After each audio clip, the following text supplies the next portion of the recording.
Hi, I'm Jay Seville, owner of JustNewListings.com Realty, and this morning I'm on the way to the courthouse for an auction in Fairfax, Virginia. I'm going to look around about 6 properties that are scheduled to be auctioned according to the information in Realty Track.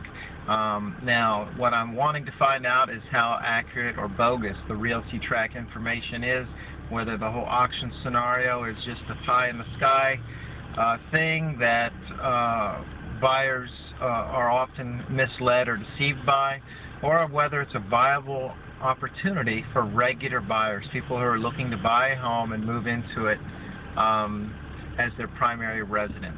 In other words, can you pull this off, the regular buyer, or is the auction scenario something where you have to attend 20 of these auctions a month to have a chance at getting a property, and why or why not is that the case? So let me go check this out, and I'll let you know what I find.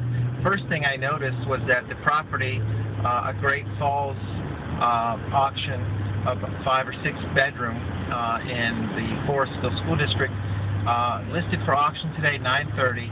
I found it in the MLS as having been under contract about a month ago as a short sale. So I'm pretty sure that the auction for it has been canceled. It's just that the information in Realty Track is bogus and old and is misleading consumers.